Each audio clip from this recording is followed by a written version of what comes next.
मराठ्यांच्या मुलीला परळीच्या सभेनंतर त्रास व्हायला लागला। धनंजय मुंडे साहेब पालक होतो, तुमच्याकडे लक्ष घाला, नसता मला परळी द्यावा लागला।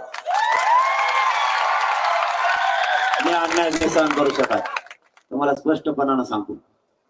दुसऱ्याच्या मुली स्वतःच्या मुली बघा, विनाकारण वाद अंगावर घेऊ नका, कारण इथं कुठंच गावखेड्यात ओबीसी आणि मराठा वाद नाही, भाऊ भाऊ म्हणून वागतो। असं जर मराठ्यांच्या मुलीला लेकरांना जर परत धनंजय मुंडे साहेब त्रास व्हायला लागला ना, पालकमंत्री तुम्ही, मी परळी देईन, मी मग सुट्टी देणार नाही, कारण तुमच्या मुली तशा दुसऱ्यांच्या आहे बघा। कारण आम्ही सुद्धा तुमच्या समाजाच्या मुलीला मुलीच मानतो आणि त्यांच्यात माय बापच बघतो। हो, विनाकारण पांगून देऊ नका, खेळ सोयीचं चाललेलं आहे। आम्ही तुम्हाला विरोधक मानलेला नाही, तुम्ही विरोध केला की आम्ही विरोध करतो, हे प्रकार घडून देऊ नका उद्यापासून। कारण ते एसपी सुद्धा विनाकारण खोटे गुन्हे दाखल करतोय, नाविलाजानं पुन्हा आम्हाला बीड जिल्ह्यातल्या सगळ्या मराठ्यांना पुन्हा एसपी ऑफिसवर यावं लागणार, इशारा सभेसाठी। विनाकारण तुम्ही बंद करा, आम्ही शांत आहेत, आम्हाला शांत राहू द्या। गृहमंत्री साहेब, फडणवीस साहेब, हे प्रकार थांबवा, कोणाच्याही लेकी बाळीला त्रास होता कामा नये। आम्हाला शांत राज्य राहावं वाटत नाही, जर तुम्हाला वाटत असेल तर मग नाविलाज होईल बरं आमचा। मग जर आम्ही एखाद्या हातात घेतला ना, तुकडा पाडूस तर मागे जायसारखा नार म्हणजे नाही। मला माझी जात महत्वाची, माझ्या जातीचे लेकर महत्वाचे, त्यांच्यावरती होणारा अन्याय मी नाही सहन करू शकत।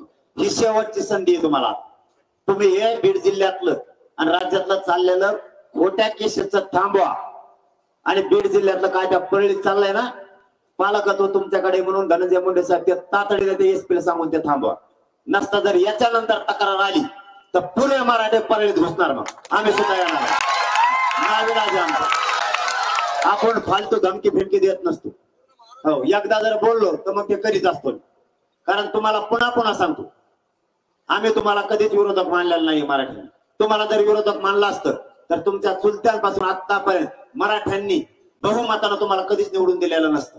हो, आम्ही कधीच जातीवादी नाहीये, पण आमच्या लेकीवाळी जर त्रास होणार असला तर पुरे बीड जिल्ह्यातले मराठी परळीत घुसतील, मध्ये घुसतील। सगळ्यात पुढे मी, हो, मी नाही सहन करू शकत।